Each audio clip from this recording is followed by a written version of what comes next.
J'ai grandi dans l'insouciance. J'ai pu voir un homme voler et un oiseau planer. Pareil. Je connais le bruit que fait l'eau quand elle coule en abondance. Et c'est pas la faim qui m'a laissé des séquelles. J'ai eu le choix de croire en Dieu. J'ai toujours pas choisi.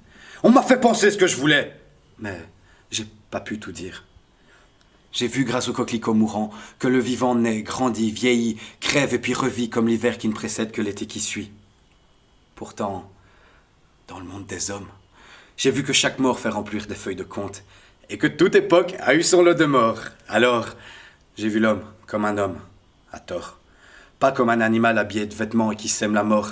Et j'ai pleuré, et pleuré bêtement, en voyant sa bêtise sans nom, en voyant ses massacres sans forme, et ces politiques qui vainement tentent de maquiller le chaos avec de beaux slogans et quelques mots qu'on apprend par cœur pour les élections.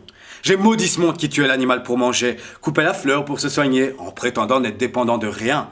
J'ai maudit ce système capitaliste, et je vous ai détesté, vous, pour ce que vous n'êtes pas. Pour ce que vous n'êtes pas bien. Trop docile. Trop cartésien, oh, trop rationaliste. Je vous en ai voulu de nous mettre en danger, et au nom de quelques pièces engrangées, avoir tué la terre, en l'ignorant guère, et sans même vouloir tout changer. J'ai allumé la télé. Ça m'a rappelé ma mère, qui me disait « Ça va pas » quand tout allait bien, et « Non, ça va » quand ça n'allait pas. Mais cet astre, singe sanglant, nous ne sommes pas indispensables, et bientôt on l'aura rendu inhospitalier. Et moi et tous mes semblables, on pourra soit mourir, soit en voir quelques-uns s'en aller. Allez. J'ai regardé une fleur et j'ai pleuré. Car la fleur naît, germe, tige, éclot et puis fane, vit et meurt comme tout vivant. Et ce qui fait le vivant, c'est qu'il change avec le temps, tantôt jeune, tantôt mourant. Alors, en essuyant ma larme, j'ai vu l'homme, non plus comme un homme, mais comme un animal vivant, comme du vivant sur un astre fleur vivant. Car elle a germé avec l'apparition de la vie, notre vieille terre. Elle s'est ramifiée, de la première bactérie jusqu'à la multitude des espèces. Puis, elle a fleuri, avec l'apparition de la conscience, a ouvert ses pétales. Art, religion, science, et enfin conscience. Et aujourd'hui, elle se meurt. Aujourd'hui que la monnaie est reine. Le vivant meurt à petit feu sous son aile et nous avec elle. Combien de tremblements de terre, de marées noires, de légères bavures nucléaires. Mais rassurez-vous, n'ayez pas peur pour la vie, uniquement pour vous-même.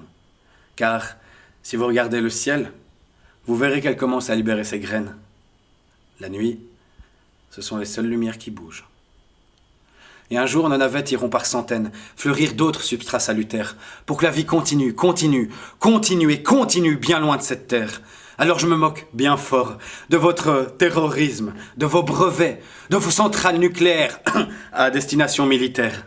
Suivez la marche du vivant, en vous persuadant que vous ne marchez pas en rythme. Ça fait partie aussi du plan, pour permettre à la vie d'aller toujours de l'avant, par le biais d'être vivant naïf, égoïste, mais docile à ses lois tout le temps, soumis à ses principes qui sont et seront en tout temps, aimant pour procréer, haïssant pour s'aimer. Alors angoissez, si vous le voulez. Tout va très bien. Faites-vous du mouron et mourrez.